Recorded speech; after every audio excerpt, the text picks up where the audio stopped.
Tom Woods Show, episode 1150. Prepare to set fire to the index card of allowable opinion. Your daily dose of liberty education starts here. The Tom Woods Show. Folks, make plans to join Bob Murphy and me on the Contra Cruise this year. It's the third one we've done, and the testimonials have been unanimous. It is the libertarian event of the year. Wonderful folks, tons of fun, an unforgettable experience. Head over to ContraCruise.com and sign up now. Hi, everybody. Tom Woods here. I've got the carpeting in now here in the office, which should absorb some of that echo I was getting from this new office that I'm operating in. So the recording you're about to hear, nevertheless, though, is from when I didn't have the carpeting, just from the other day, because I just got the carpeting installed today. So it'll sound a little bit different from the audio you're hearing right now. That's just for all you audiophiles who care about things like this. Let's focus on what all you normal people care about, which is the subject of our debate today. I have two gentlemen today who have joined us to talk about Russiagate and talk about whether there may be something there or whether it's something to be altogether dismissed. And arguing that there appear to be genuine grounds for concern at the very least is David Pakman, who is the host of The David Pakman Show. And you can listen to him and find out more about him at davidpakman.com. That's Pakman. And on the other side is Ray McGovern, formerly of the CIA for many years. And in the 1980s, he prepared the President's Daily Brief. And you can find out more about Ray at raymcgovern.com. So now what I'm going to do is I'm going to transition into the recording I did with these two gentlemen the other day. And I hope you enjoy it. All right, gentlemen, the way we're going to do this is we'll begin with David. And David, you can take anywhere from 5 to 10 minutes, and we're going to go on the honor system here. I won't be running a clock, but if it goes on too long, I'll start making tapping noises and clearing my throat or whatever. But I think we can do this on the honor system. So David will start, then we'll hear from Ray, and then each of you will have a chance to respond, and then we'll proceed from there. So David, without any further ado, why don't you present your case? Sure. Well, thanks for having me, first of all. I think that there's a couple different things that I find sort of most interesting about what's going on right now that I find to be sort of encompassed primarily right now by Robert Mueller's investigation, but really that goes beyond that as well into sort of patterns involving Donald Trump and his associates, both during the campaign and during the current administration. So I think that there's sort of like a three-pronged approach to take here. And, you know, to be super clear, I'm, of course, willing to have my mind changed on any of these things. And I think that really figuring out, my ultimate goal is really just to figure out what did happen, what didn't happen, and most importantly, were any crimes committed. So I think that to start with, the catalyst for what is now known as Robert Mueller's special investigation was the possibility that Donald Trump or people involved with his campaign or administration, quote, colluded with Russia or individuals associated with the Russian government in ways that might have been illegal. Now, we don't yet know whether that did or didn't happen, and I don't pretend that we know, but what I sort of focus on at this point, because again, there's an investigation going on, right? So we will, by definition, we don't know, or at least I hope we don't know everything that Robert Mueller knows. There's a couple different things to think about. Number one is there's been a lot of focus on the law not using the word collusion, and we've seen the narrative shift from there was no collusion to collusion isn't actually a crime. And I think that that's sort of a semantic argument that's not really relevant here, right? So I think that if we want to talk about prong one, which is, quote, collusion, we really need to think about, well, were things of value solicited implicitly or explicitly from foreign nationals, for example, in connection with elections? If there's things of value that have been solicited or that the Trump administration was interested in accepting, that may be a crime. And again, there's an investigation going on. We're going to have to wait. And I think when we look at Donald Trump Jr. being offered, quote, dirt on Hillary and responding, if it's what you say, I love it, especially later in the summer, that is certainly an openness to accept materials of value from foreign nationals. And initially, we were told that the lawyer in question, Natalia Veselnitskaya, had no connection to the Kremlin. We've since found out that actually dating back many years, she was working with the Kremlin, including on a defense of a fraud case against the Russian company, and more recently admitting that she was actually reporting to a Russian government official. So there we basically have, effectively, colloquially, Donald Trump Jr. soliciting opposition research from a foreign national for which there is value. Opposition research is something that costs a lot of money. We know that because how much money Cambridge Analytica was paid for the work that they were doing. So that's an offer that was clearly from someone that would be a foreign national under the law. It was about Hillary Clinton, meaning it's about a U.S. election.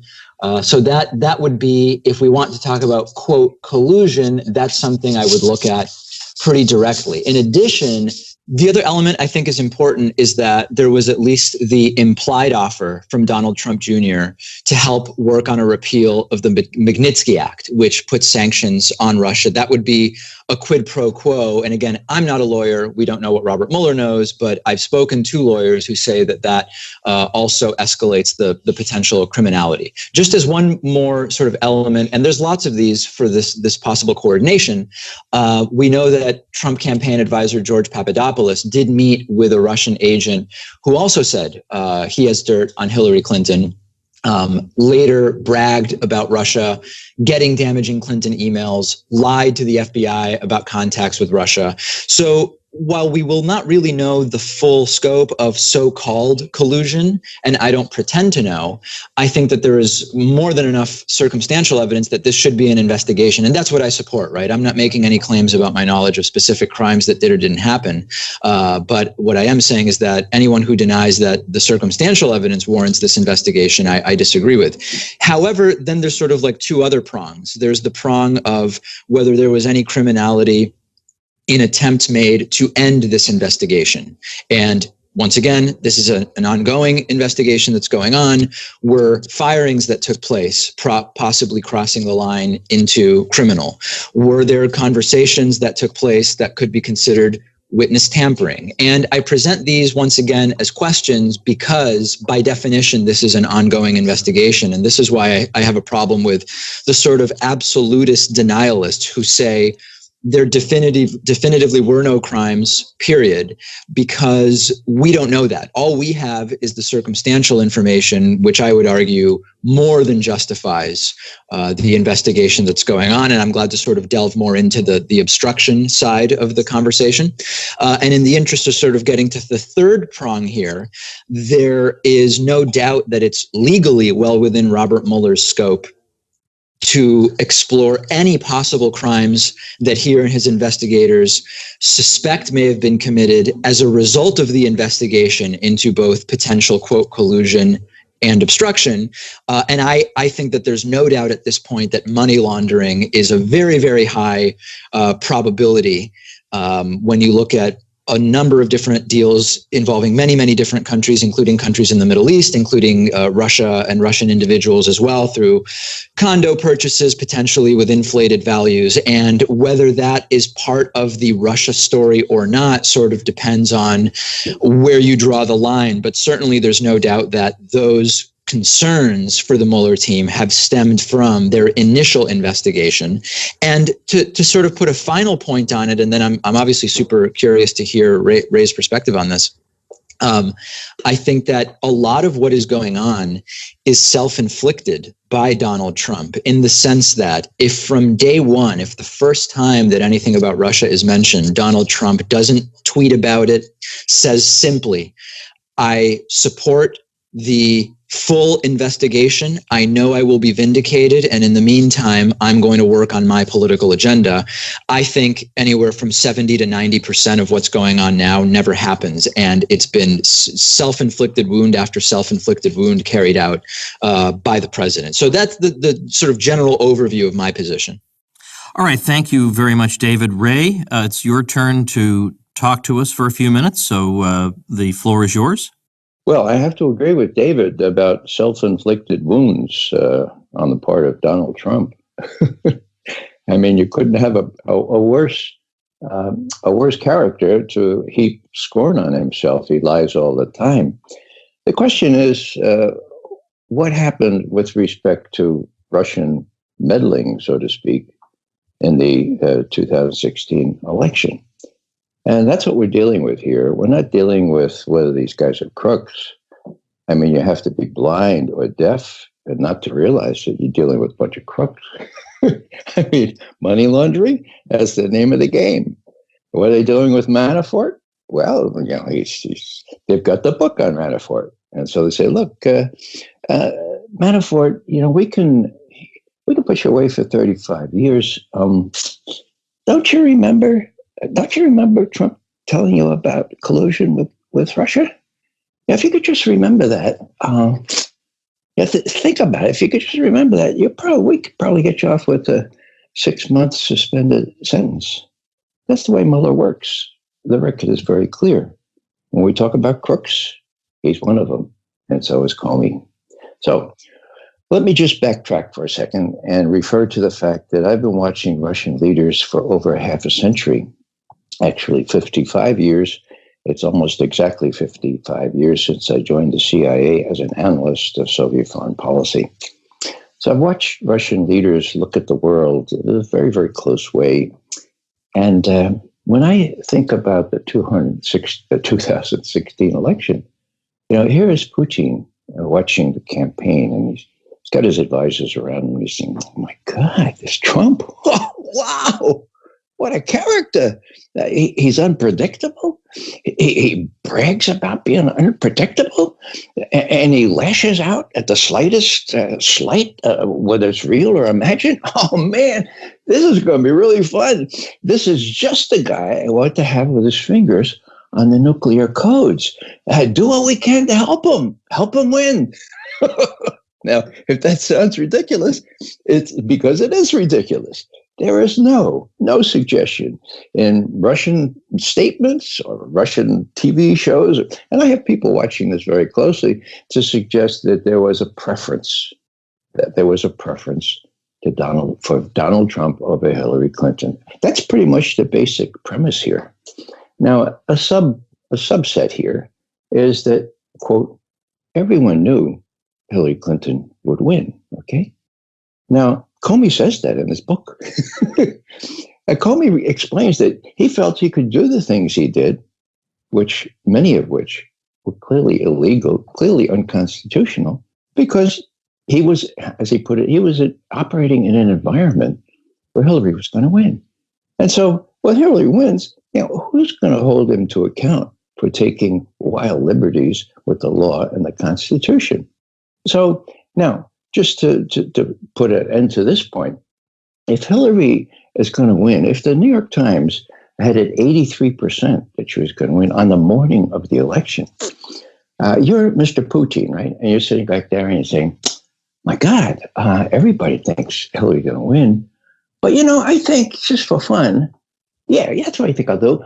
I'll mess in the DNC, the Democratic National Committee computers, and I'll see what I can find. She'll find it out, and that won't be good for her. She'll be even worse toward me but it's just for fun. Yeah, give me a break. There was no percentage in Putin messing around in the Democratic National Committee computers. So what do we have here? Do we have any evidence? Well, no, we don't. All we have is claims by corrupt people working for the Democratic National Committee.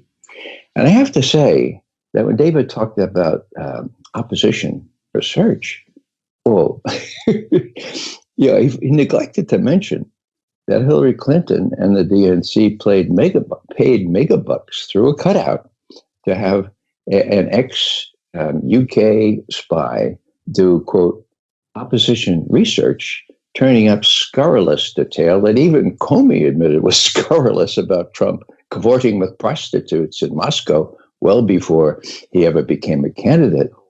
And, it really is not quite right to talk about opposition research without talking about both sides. So what we have here is a situation where, well, I'll just mention one other thing that's not widely known.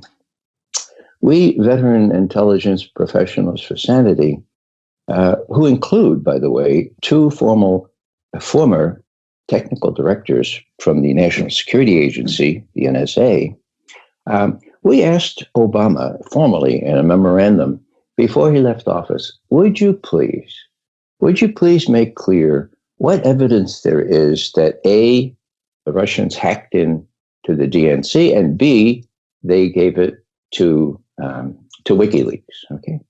Now, it turns out that what Obama said on the 18th of January, just before 2 days before he left office, he said, the Russian hack, so to speak, in quotes for my purposes, we don't know how it got to WikiLeaks. These conclusive results, namely in that NSA, FBI, CIA memorandum, turn out to be, quote, inconclusive, end quote, Obama's words. The other thing I'll just mention is that in this spurious memorandum, which is an embarrassment to intelligence analysis, and I've been with this problem 50 years, the one that they gave to the president-elect on the 6th of January, there's a sort of a left-handed compliment to WikiLeaks. And what they say is, the reason the Russian hack was given to WikiLeaks is because of their reputation for not fooling around with the information, for not shading it anyway, but just putting it out as is. Whoa! So there's a reality here. Julian Assange has never, ever been successfully criticized for having molded or shaped or fixed what he puts out. It was all the real deal. And the last thing I'll say is, what was the real deal? The real deal was the Democratic National Committee documents, the emails that Julian Assange advertised that he had on the 12th of June, 2016, and which he released in a readily searchable manner on the 22nd of July, just 3 days before the Democratic National Convention. And what did they say? Well, people need to know that what they said was that Hillary Clinton stole the election from Bernie Sanders. It's pure as can be. If you don't believe me, why did the top 5 officials of the Democratic National Committee quit on the spot? Okay, that was 3 days before the election. Okay, that's pretty embarrassing. But what happened? Well, the groundwork had already been laid to divert attention from what was in those emails to why did the Russians do it? Why did the Russians do it? Why the Russians? Now, even Hillary Clinton's PR person, Jennifer Palmieri, admitted that was a really hard sell until we got back to Brooklyn. And what does Jennifer Palmieri say then? She says, well, then we got intelligence people and correspondents, journalists in touch with intelligence people. And they gave us the material about Russian colluding with Russian. And then the Obama administration started confirming that. Then we were off and running. And so that I heard this personally from Jennifer Palmieri right after the election. So the whole thing was prepared. What the situation here is, and what I'd like to drive home, is that Russian collusion was initially prepared as a magnificent distraction.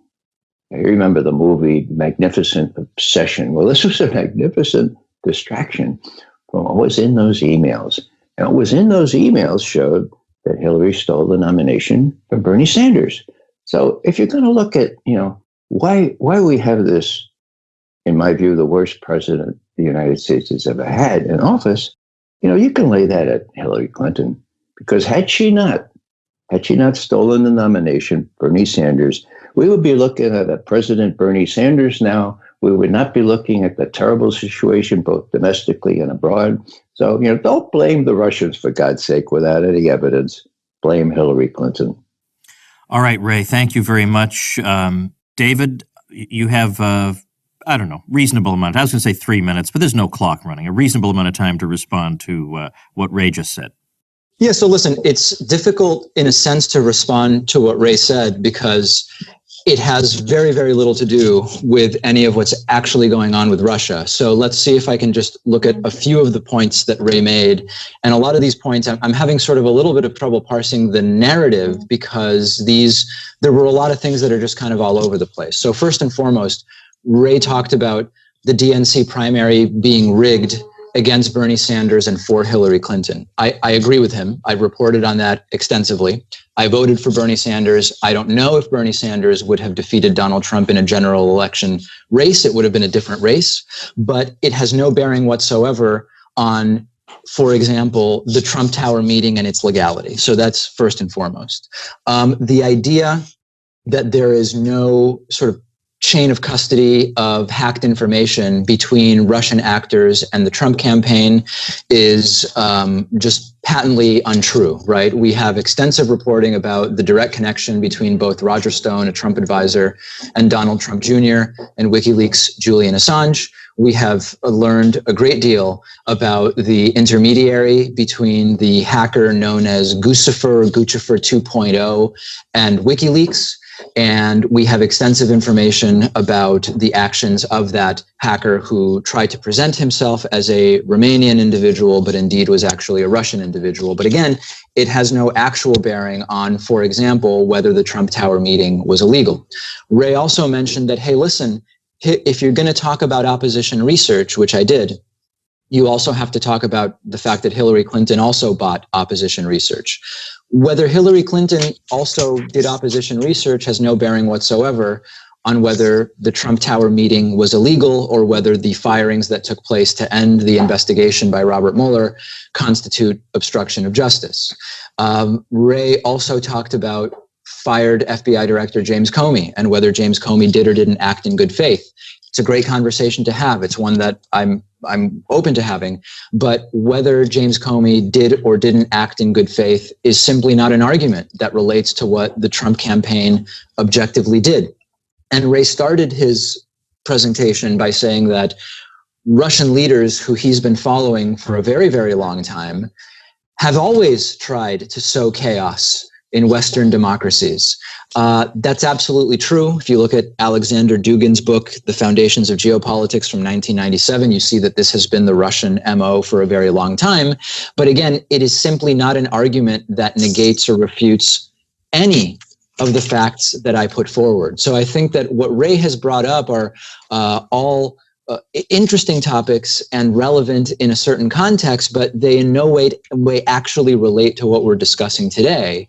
And finally, and then I'll turn this over, Tom, the idea that the Steele dossier had only inaccuracies in it has been widely debunked. And every week we learn about another element of that dossier that has actually been confirmed.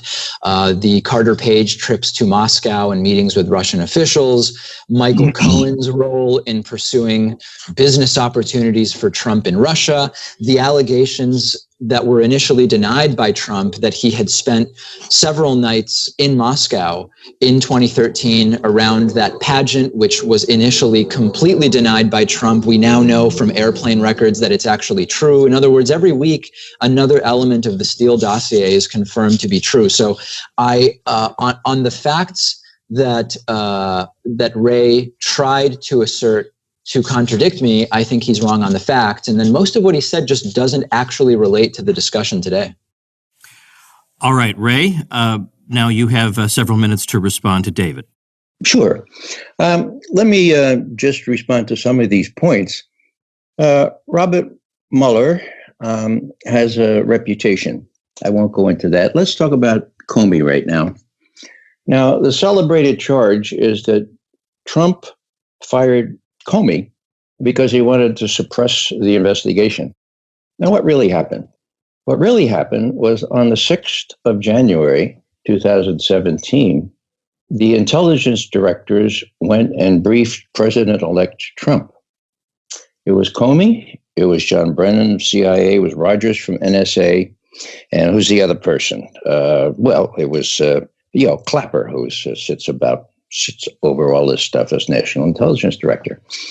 Now, Comey has made it clear that he asked the others to leave after they had briefed him on this, as I say, the worst piece of intelligence analysis, Fact and Evidence Impoverished, which said that Putin really wanted Trump to win and interfered.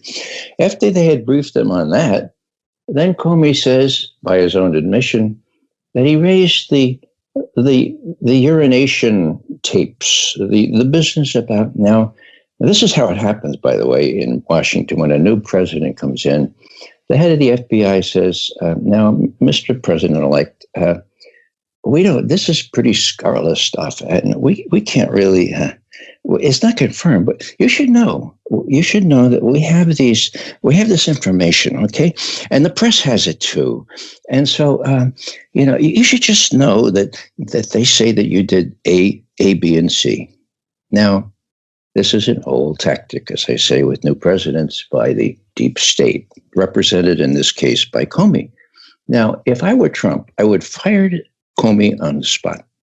I said, don't bring me any unconfirmed, scurrilous information and try to intimidate me by saying that you've got this stuff and I should know about it. You're fired.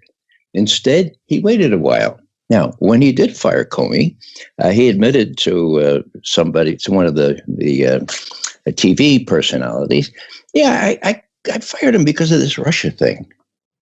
Now, that was widely interpreted as his admission that he wanted to suppress this Russian investigation. No, it wasn't that. It was that Comey was trying to intimidate the president, trying to get a lever over him by saying, look, we got this stuff here. We can't confirm it or anything. I would have fired him on the spot. As this thing plays out, and the thing I agree with David on this, is that we have to let Mueller continue to play. But meanwhile, there have been some revelations which need to be addressed. Let me talk about Guccifer 2.0. David says that he was a Russian. David, this is going to shock you, but Guccifer 2.0 was John Brennan of the CIA, and we can prove it. Do you know about, well, I won't ask you, there is a bevy of documents released in March of this year coming directly from the CIA. No one disputes its authenticity. It was given by an insider, probably a contractor. Julian Assange started publishing them in March. Now, what did they talk about? They talked about cyber tools that are in the arsenal that CIA deploys with the help of the NSA, which are the real experts.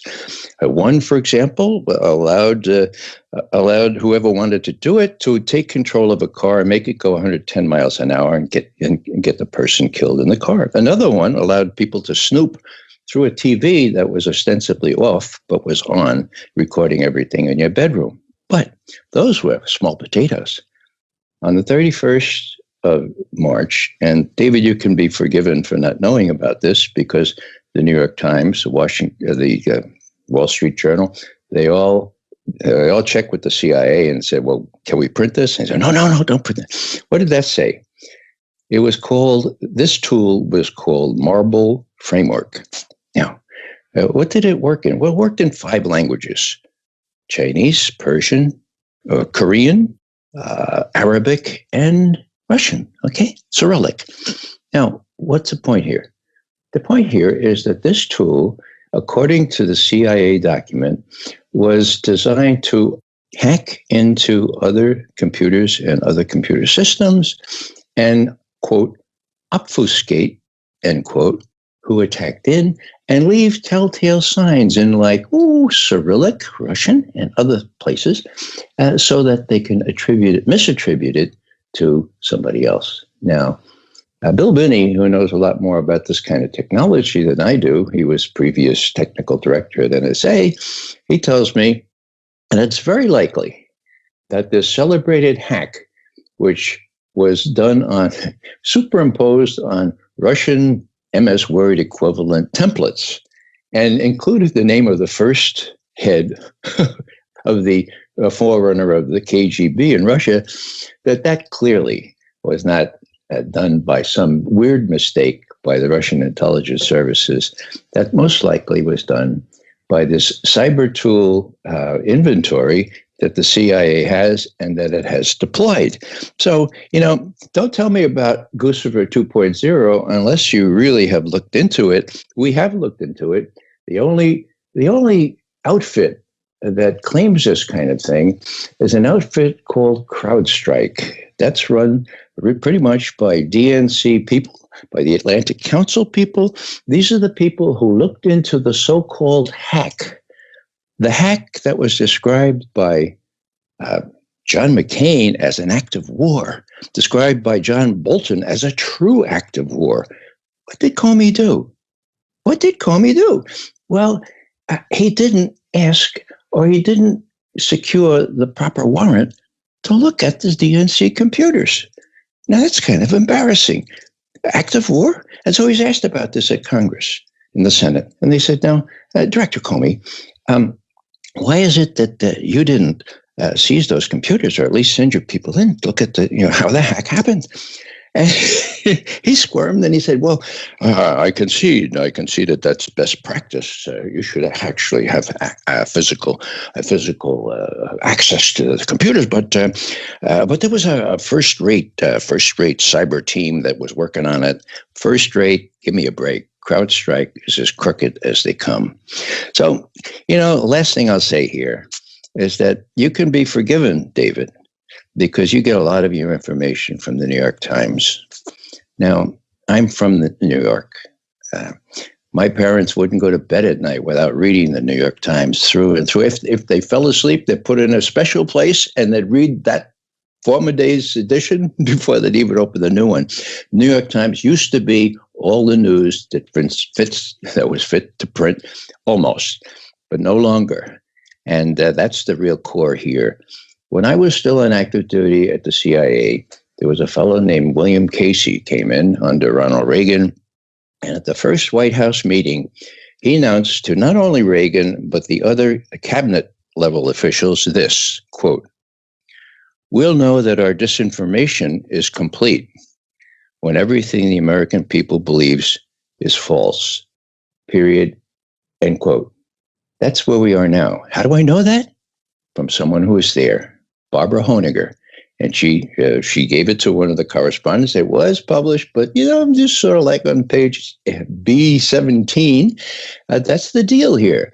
If you, depending on the New York Times, the Washington Post, the Wall Street Journal, you are not hearing anything about, for example, how the House Intelligence Committee has come up with a year-long investigation, the outcome of which is to dispute this notion that there's any evidence of the major premise being that Putin preferred Trump and therefore sent his minions in to attack the cyber system of the DNC and so forth. So, it's really, really unfortunate because I've never seen it quite this bad. And it's not, incidental. We're talking about the other nuclear-powered country. And as long as hysteria is whipped up with no provable evidence, then, this is very dangerous because people are being conditioned, just as they were before the war in Iraq, to believe that Putin is the equivalent of Saddam Hussein and that we have to do something about it. All right, Ray, thank you very much. David, now is the part of our debate here where you can ask Ray any direct question you would like to ask him, and then Ray will have an opportunity to ask you a question. Yeah, listen, Tom, I apologize, but I'm really struggling here to follow the thread, and there were just so many misstatements and allusions to conspiracy theories by Ray that I'm not I would be in a position to sort of follow up with some of my concerns about what he said, but we're so far off the path here that I don't even know how I would put together one question for Ray at this point. Would I be allowed instead to maybe just respond to a few of the things that Ray said? If you'd prefer to do that, that's fine, but then Ray will be able to ask you whatever he wants. But if that's what you'd prefer... That's totally fine. Listen, Ray insisted in that last bit on talking about James Comey. He claimed that it's simply not true that Trump fired Comey to suppress the investigation. Trump admitted that that's why he fired Comey on national television to Lester Holt, right? So the premise would be that Trump lied when he admitted what his motives were. I would be curious as to why. In other words, it's bad enough to admit to that. If you're going to falsely admit to that, there must be something even worse that is making you admit to something like that. Wray called into question the urination tape element of the dossier, I think in an attempt to discredit the entire thing. But as I said, I've already listed to you multiple elements of it that have been confirmed. So it's simply not an argument to say that because the urination tapes are yet as confirmed, that there's nothing true in the dossier.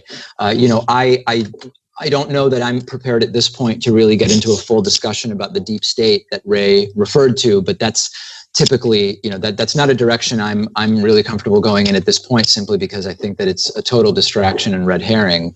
The idea that Guccifer 2.0 is former CIA Director John Brennan, I've seen no evidence of that whatsoever, and I would invite Wray to present evidence that he has of that, and I am willing to have my mind changed, but I think it's a completely spurious allegation.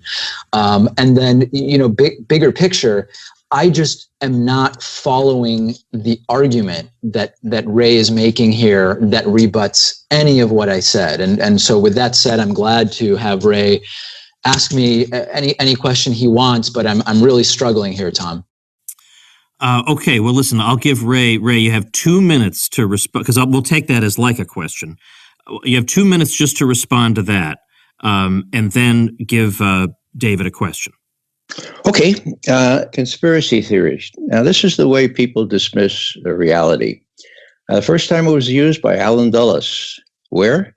Allen Dulles ran the Warren Commission looking into the assassination of John Kennedy. When people said, hey, how can you do this? The CIA may have been involved, which it was, demonstrably involved. He said, oh, conspiracy theory, and that's used to dismiss reality. Now, this business about David saying that it's well known that to Lester Holt, President Trump admitted, according to David, that it was to suppress the investigation. David, words are really important. You have to go back and look at what President Trump said. He said, and I quote, because of this Russian thing, end quote. Now, I think you'll have to admit that's ambiguous at best, but I think that the Russian thing was Mueller's determination with the rest of these people to discredit Trump, to say that he is falsely elected because the Russians helped. And that's very clear. It was because of the Russian thing, but not the Russian thing to suppress it because of Comey, but because of Comey's bent to do this other thing. Now, confirmed, the dossier, come on, give me a break. It hasn't been confirmed. There's nothing in that has been confirmed.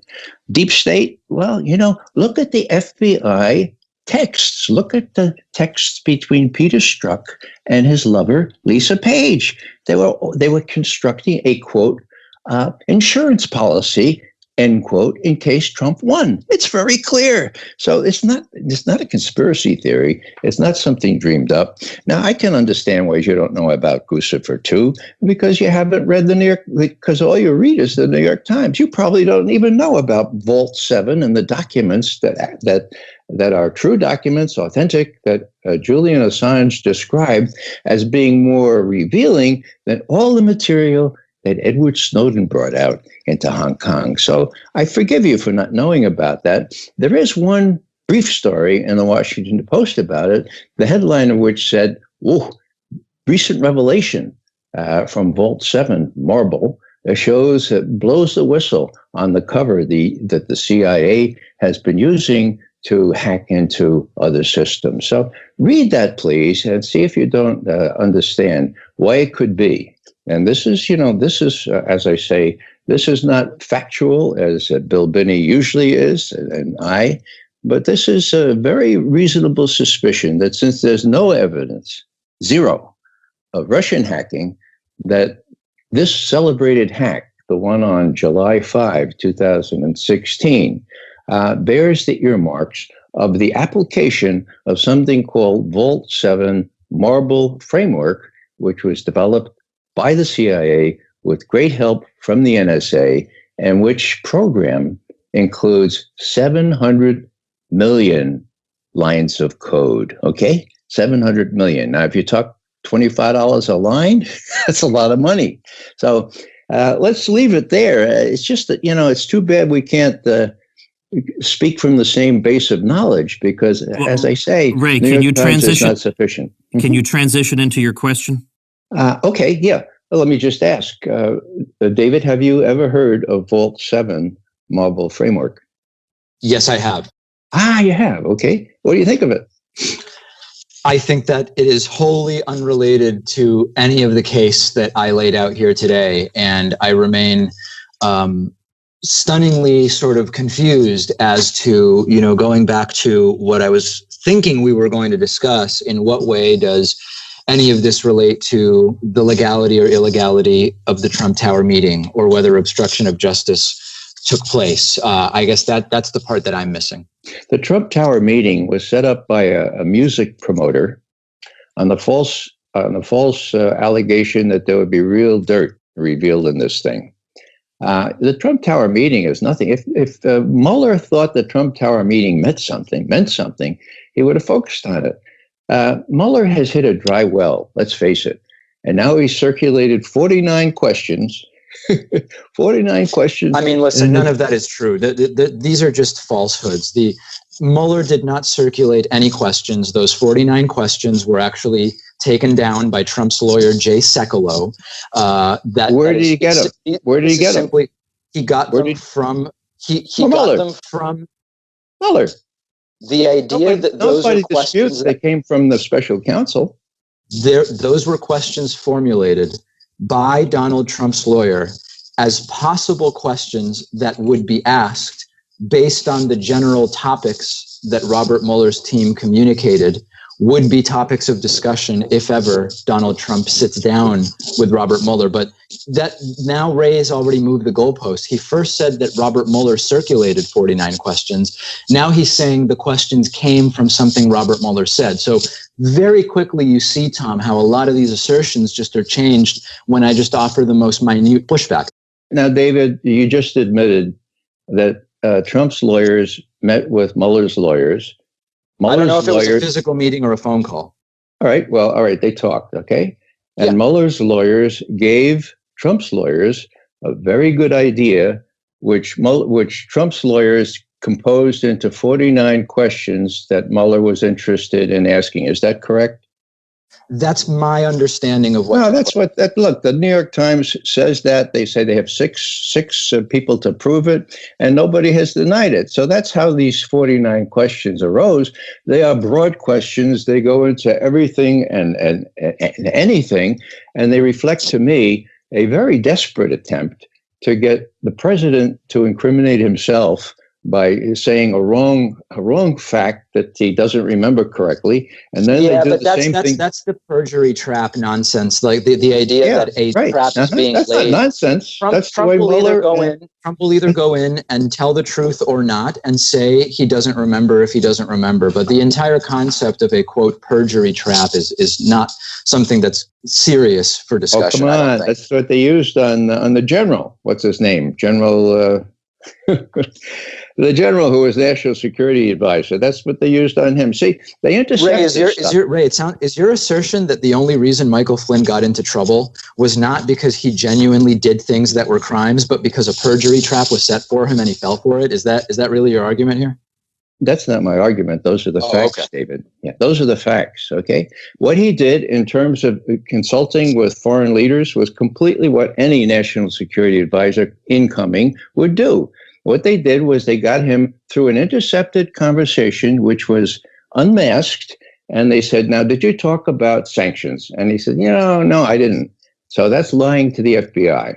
So what did they do next? Well, they said, okay, we indict him. Okay. And now we can get him to talk about other things he knows.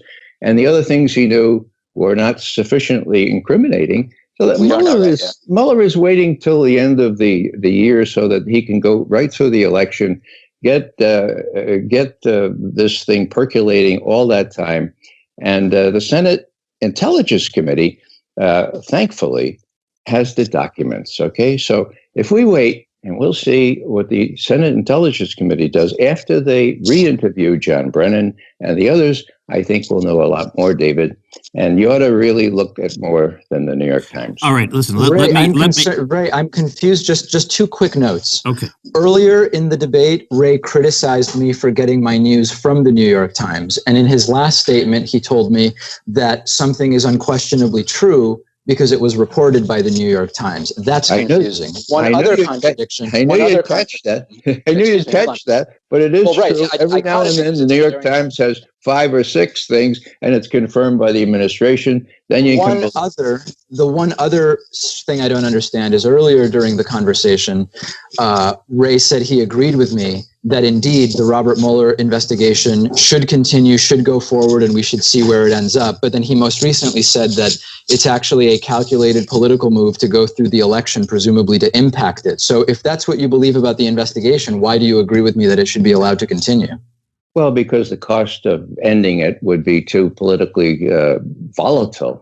Let the thing go. He's not going to come up with anything. The House has been at it for a whole year. They've come up with the decision that there was no meddling.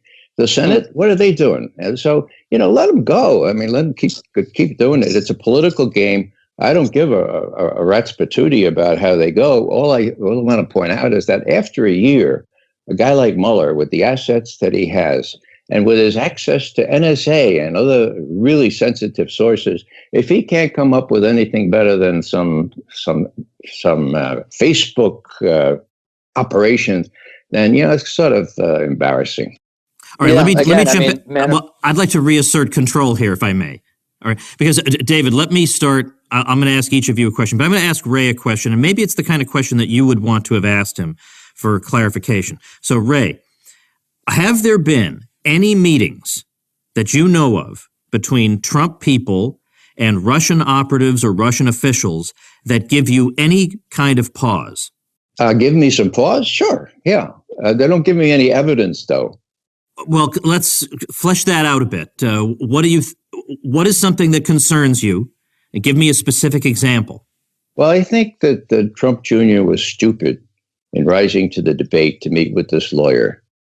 He was promised by some music promoter, as I recall, that, there'd be some dirt on Hillary Clinton.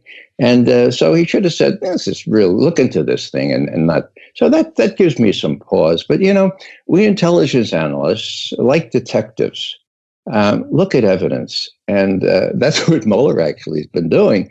He's come up a cropper. He's come up with zero, except for these really extraneous things. What does Stormy Daniels have to do with collusion between Trump and the Russians? What does Manafort? What does the fact that Trump, well before anyone suspected he would be a presidential candidate, fool around with money laundering or whatever deals with the Russians? Who cares about that? It has no relevance to the situation unless there's some tie that proves that this put a handle on later candidate and now President Trump.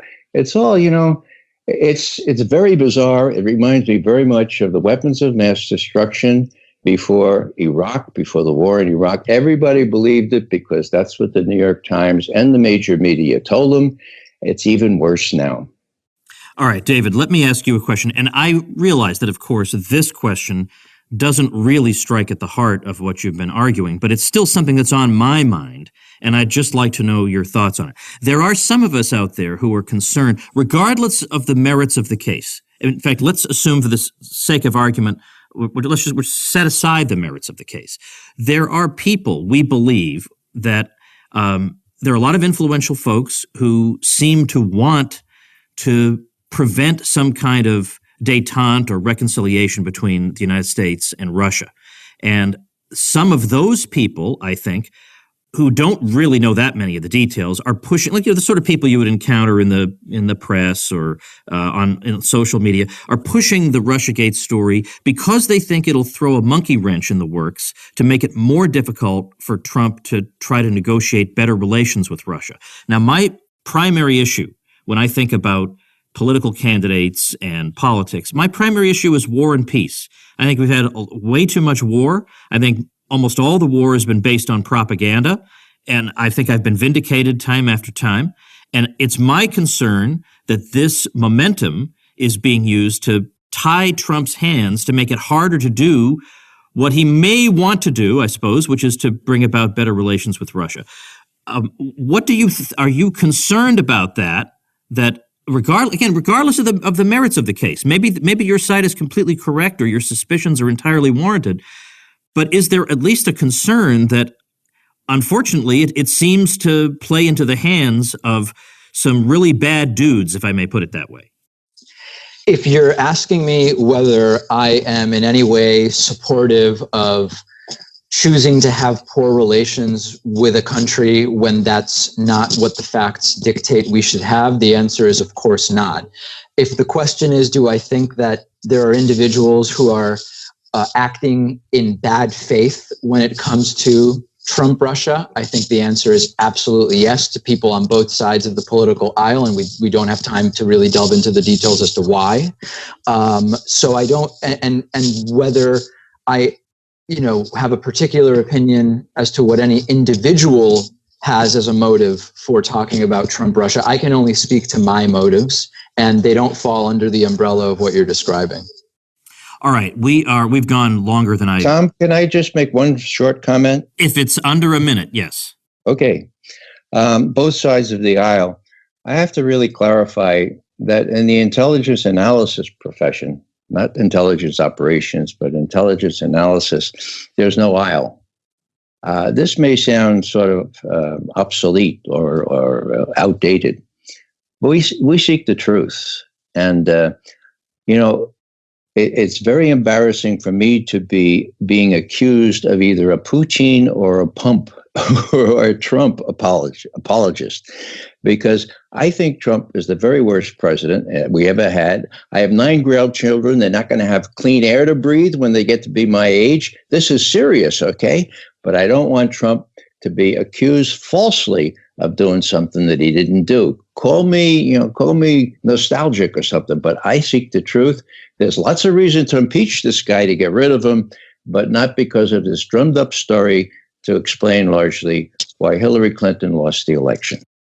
All right. Now, as I said, I've probably kept you guys more than I said I would, and so I don't want to trespass too much further on your time, but I do want to give each of you, and on this, I'm going to be a real stickler. I am going to have a clock. I'm going to give each of you 3 minutes to wrap up what you want people to think about as we conclude today. So, David, we'll start with you.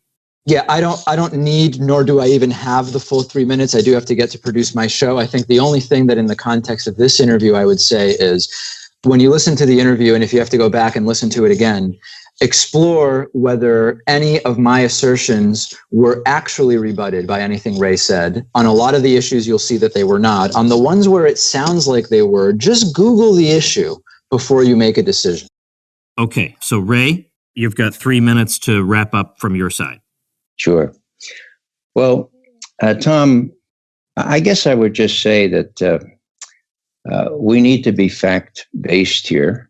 When David says, Google the answers, well, people need to realize that if they Google the answers, they're not going to come across the things I said. It'll all be from the New York Times and the Wall Street Journal, Washington Post. So the questions that I would request that listeners think about was, number one, when there's an allegation made about Manafort or Page or whatever, what does it have to do with whether Trump and his campaign colluded with Russia? That's one of the big things here, okay? Most of this stuff has no remote, unless you get a guy like Manafort, who seems to be a crook from the day one, guilty of all kinds of money laundering and everything else. And, the tactic there is for Mueller to get him aside and say, well, look, if you tell us about Russian collusion, we'll let you off with less than that we could get you for.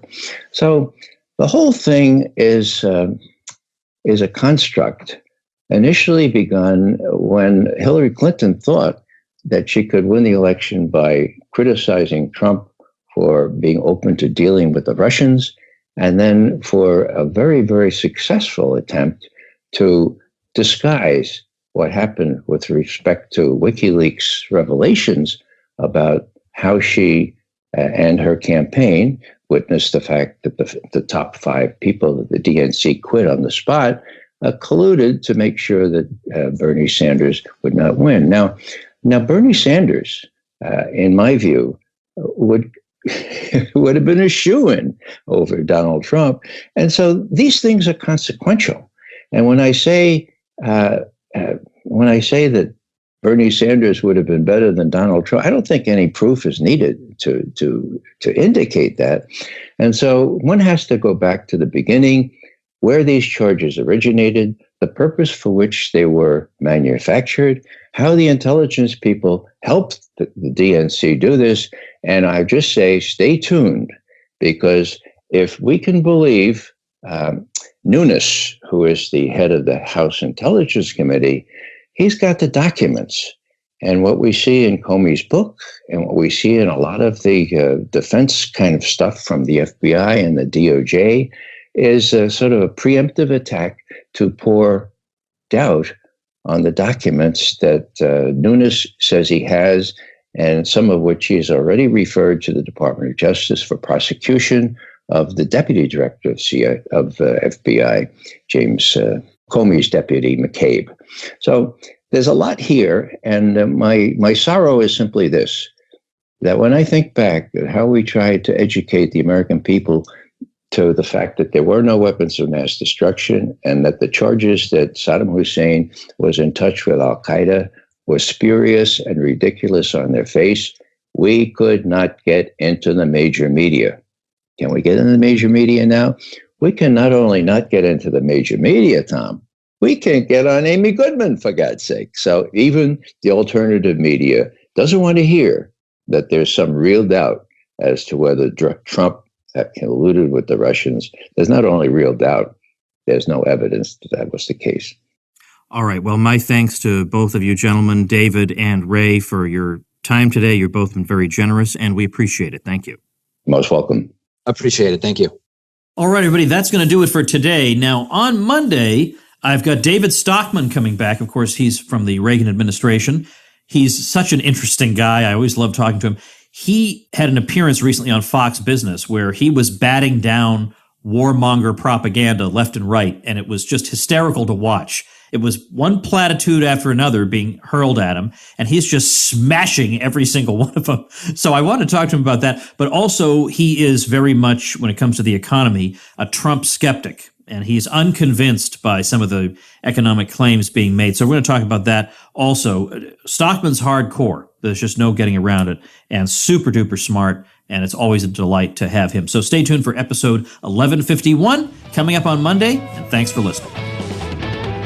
Become a smarter libertarian in just 30 minutes a day. Visit TomWoods.com to subscribe to the show for free, and we'll see you next time.